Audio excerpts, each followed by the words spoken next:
حي على الفلاح. Very often people hurt us, and when they do, we tend to develop a very gloomy outlook on life altogether. You know, we have to learn to let go of expectations from people. And really, at the end of the day, you can only control your own behavior. You can't control anybody else. And so when people have disappointed you and have hurt you and relationships have gone bad, then it's really, really important for you to take a step back and really find what gives you peace, rediscover your connection with Allah, but at the same time also take care of your own mental, emotional, and physical health. Eat right, do exercise, do things that make you feel good, and also engage in prayer and recitation of Quran, things like that. And don't overwhelm yourself. Don't dwell on thinking about what people have done to you, because that'll eat away at you and you're just going to be miserable. Love is effortless, or love is supposed to be effortless. That if you love someone and they love you, and if they're your soulmate and all, that love is not going to require any work. That you don't have to put anything into your relationship. You either love the person or you don't. And the reality of the matter is that the truth is that love always requires work. And that's love in your relationship, not only with your spouse, it's with anyone who you love, right? Even your parents, who you have that natural inborn love, you can increase that love, you can strengthen that love by being obedient to your parents, for example, right? Doing things for your parents, being kind, generous to your parents, or you can decrease that love by being disrespectful to your parents and things like that. We have physical needs, we have emotional needs, and we have spiritual needs, okay? And for the most part, if your physical and emotional needs are taken care of, then you're able to further yourself spiritually. It becomes easier for you. A lot of times you're going through an emotional kind of trauma. You're literally going through depression. If you were to be diagnosed, you'd be diagnosed with depression, or you have serious anxiety, or you have panic attacks, or you have these things that really need professional help. You need to talk to someone and work through your emotions. You need a counselor, you need a therapist. This is an emotional problem. But then we're told this is a spiritual problem. You're not connected in your salah, you're always sad, you're not optimistic, therefore something is wrong with your iman. That is so bad, because I'm already depressed, and now I'm being told I'm a bad person also. That's not going to help. So when people are in that state, if you find yourself hopeless, disconnected, not interested in doing anything, it's hard for you to get out of bed, what's the point of it all anyway? If you're finding yourself depressed like that, maybe it's good that you seek some professional help. Because getting that psychiatric help, getting that counseling help, I'm telling you, is going to help you spiritually also. Let's not, make our happiness and our peace and our hopes associated with other people.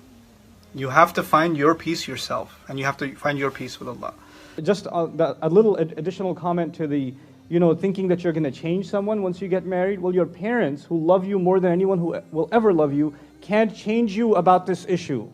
Sometimes when you marry someone with the intention that they will complete me, or that they will make me better and all that, we tend to put our self-worth in their hands. Right? We tend to tell ourselves that if my spouse, they're the ones who are going to make me feel better about myself. And they're the ones who are going to make me whole. And we forget that our self-worth is truly defined, at least according to Islam, our self-worth is defined by our relationship with Allah subhanahu wa ta'ala. And that's an amazing, unbreakable thing. That when a person puts their self-worth in their piety, or their relationship with Allah subhanahu wa ta'ala, they will be secure in their relationship. Because they don't have that need to have their spouse always tell them that you're amazing or you're perfect, which is all good, alhamdulillah, that's something that spouses should do. They should encourage one another and praise one another, but they don't rely on that single factor to make themselves feel whole or make themselves feel complete. But the Prophet ﷺ is teaching Zahir radiallahu ta'ala an here, is that your value doesn't depend on your looks, on how people see you and whether they think you're a valuable person or not. He tells him, sallallahu alaihi wasallam, he tells Zahir radiallahu ta'ala an, he says, Allah subhanahu wa ta'ala finds you valuable. And here we see the Prophet ﷺ teaching the companions about self-worth. where their self-worth lies. And it's very important that before people jump into a relationship or get into a relationship, they understand that in the end of the day, their spouse may be happy with them, they may be upset at them, they may be proud of them, they may be disappointed with you, like your spouse may be disappointed at you, but your self-worth is directly tied to your relationship with Allah subhanahu wa ta'ala. If someone loves you, so they'll tell themselves, like, if this person really loves me, then they will change for me.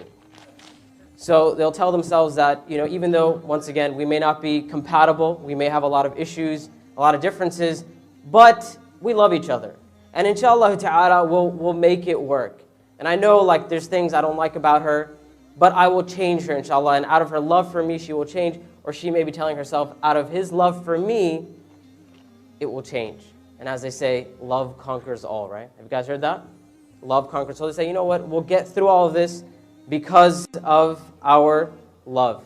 And subhanAllah, this is once again one of the main issues that I've seen, is that when people get over that infatuation stage, they realize that it's very, very hard to change someone else. And it's really that person who has to want to change themselves.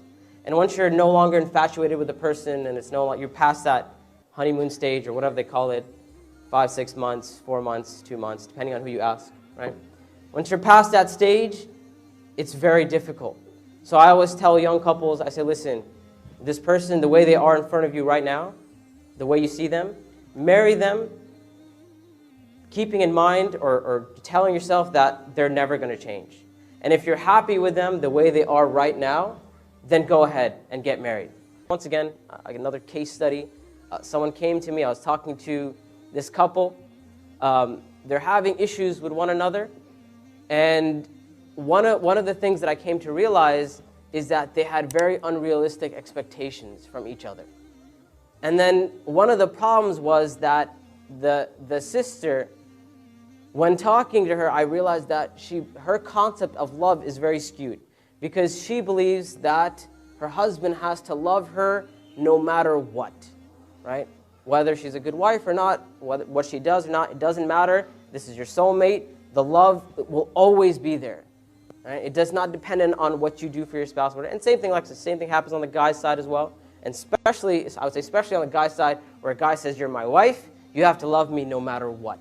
Right? Or especially like if you believe you married your soulmate, that because you're my soulmate, this love will be there. It doesn't matter how we treat each other or what we do, that love cannot be broken. And once again, when people begin to see that their love doesn't have that same factor, and their spouse doesn't love them unconditionally, they may resort to saying something like, maybe you're not the right person for me. Maybe you're not my soulmate, or something like that. So people will get married and they don't understand some basic things that a person should know before they enter into a relationship. For example, just the simple fact or understanding that men and women are different. There are times when women react differently to situations and men react differently. There's nothing you can do to change the person. There's going to be the times when your spouse reacts in a certain way and you just cannot understand it. You have no choice but to accept it. You can bang your head on the wall, you can go crazy, you can pull your hair out, you can do whatever you want, but this is how she understands the situation. You know, having children is one of the most joyous experiences in a person's life.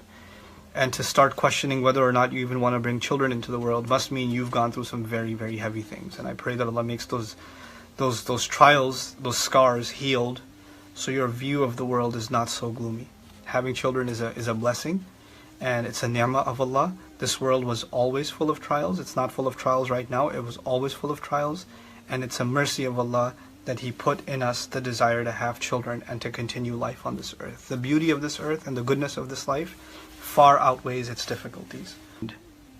She doesn't know whether, when she's suffering abuse from her husband and her in-laws, whether or not that if she wants to end the marriage because she's suffering from abuse, whether or not she's being patient or not. Meaning her parents are telling her, you know, this kind of abuse, this kind of humiliation, this kind of insult, or your husband losing his temper at you and getting angry and threatening you, or your in-laws insulting you, and all of those things happens to everybody. It happened to me, happened to, you know, when I was younger, you know, your grandparents did that to me, so it's just life. That's okay. You just have to have sabr. You're overreacting. And so I feel like it's really overwhelming and it's really degrading and humiliating, but my parents tell me that I just don't have enough patience and I have to, this is just how life is supposed to be. So what is the truth here? Am I not being patient? And I answered her the way I would answer my own sister. If this was my younger sister telling me that this is what she's going through in her family, this is what I would tell her. Listen, marriage and divorce are choices.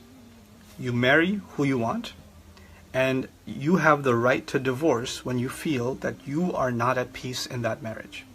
People came to the Prophet ﷺ asking for a divorce. Women came and asking for a divorce and did not justify their rationale. And even when they did, the Prophet never said to any one of them, just be patient. Never once. Never once. The entire Quran, the exhaustive discourse on divorce, there are several pages dedicated to divorce in Baqarah. There's an entire surah dedicated to the divorce, Surah Al-Talaq, the 65th surah. And yet, Allah Azza wa Jal never once condemned it. Never once said, why, how dare you divorce? He said, in one place, in Surah An-Nisa, he said, and if you are going to divorce them, maybe عَسَىٰ أَن كَرِهْتُمْ شَيْئًا وَيَجْعَلَ اللَّهُ فِيهِ خَيْرًا كَثِيرًا. Maybe you hate something, but Allah put a lot of good in it. Allah put a lot of good in it. But in the very next ayah, He says, وَإِنْ أَرَدْتُمْ اسْتِبْدَالَ زَوْجٍ مَكَانَ زَوْجٍ وَآتَيْتُمْ إِحْدَاهُنَّ قِنْطَارًا. And if you still decide to replace a spouse with another, go on and marry somebody else, Allah opened that door. What I'm trying to tell you is not go on and get divorced. Or you don't have to have patience in your marriage. But understand something. If somebody decides that they don't want to be in a relationship because they find it emotionally or any other way abusive, and she even said these words, she said, it seems they can do anything they want and that's okay. And I said, what, until you have broken bones? She goes, yeah, until then probably everything else is okay. And even if I had broken bones, and some others have told me, even if I had broken bones, my parents would probably tell me, it's okay, it's just one bone. And we don't understand sometimes that psychological torture, emotional torture, degradation and humiliation and abuse and neglect and dismissing somebody, these are serious things. And sometimes husbands do these to wives and sometimes wives do this to husbands. And when this happens, you have a right to say, I don't want to do this anymore. Let's go seek help. And if you don't want to get help, if you don't want to make changes, then I don't want to be in this abusive relationship anymore. It's okay to draw that line. You're not un-Islamic for wanting to get out of an abusive relationship. You're not. You did not do anything wrong. If you want to get out, that's your call. And you're not a better Muslim or a worse Muslim because you want to get out of an abusive relationship. You should seek therapy. You should seek help. You should do everything you can to save a relationship. But if a relationship has become a one-way street, then no. Then no. Then you're not compelled by Islam to stay. You are not. That is not, I've been trying to understand this religion for the last 20 years. I've been trying to study this book and understand it. I cannot find any justification that people should remain miserable for the sake of Allah. Nope. That is just not the case. So, and by the way, to the parents who say this to their daughters, how dare you? How dare you pass down abuse? We were abused, so it's okay for you to be? This is the mercy you show your kids? We're supposed to never, I can't imagine if my daughter came to me and said that, for me to say to her, it's okay, yeah, I went through that, so it's okay, you can handle it. I couldn't stand it. I can't stand sometimes how people in many of our cultures, Indian, Pakistani culture, I don't know enough about Arab culture to be able to say, in our cultures, to be able to show our face to the community is more important. That's more important. And to show mercy to our children is less important. That to me is disgusting. That to me is disgusting. So may Allah Azza wa Jal, and yes, it does take great strength and great power, but also understand that nobody should be guilting you religiously that you're doing something religiously wrong when you want to get out of abuse, when you want to get out of a miserable situation. If you're unhappy, if you're not satisfied, if you're not being taken care of, if you're falling into, you're getting these evil thoughts in your head because of this abusive relationship, if you have resentment towards your spouse for years and years, why are you in it? The purpose of marriage is لِتَسْكُنُوا إِلَيْهَا, so you can find comfort and peace in them. If the peace isn't there, what are you doing there? And then here's the last one. People give you the crazy example, be like Nuh alayhi salam. He was with his wife for 950 years. If you give that example, then you're saying that this guy's wife is Nuh alayhi salam's wife. That's not the best example to give. And the best examples are those of our Prophet ﷺ and how he taught this ummah how to deal with this subject. There are some things in Islam that are your choice. They are your decision. Allah is not putting that on you. Do it this way or do it that way. If that was, then Allah would have put in His book, it's wrong for you to get divorced, or it's wrong for you to, or these are the reasons you should stay, and these are the reasons you should go. This is Allah's guidance until the end of time. And marriage is the most important institution, and yet Allah gave us free reign in this area, and He gave us the room to make those decisions ourselves. May Allah protect our families, may Allah protect our marriages, may Allah give us the courage and the humility to seek help to protect or to preserve when a marriage is falling apart, and may Allah Azza wa Jal also make us able to get away from abusive relationships. Assalamu alaikum wa rahmatullah. If you enjoyed this video, please do share it with friends and family. If you want to see more videos from this series, click on the box at the top. If you want to see other videos, click on the box at the bottom. And don't forget to hit the subscribe button. Thanks.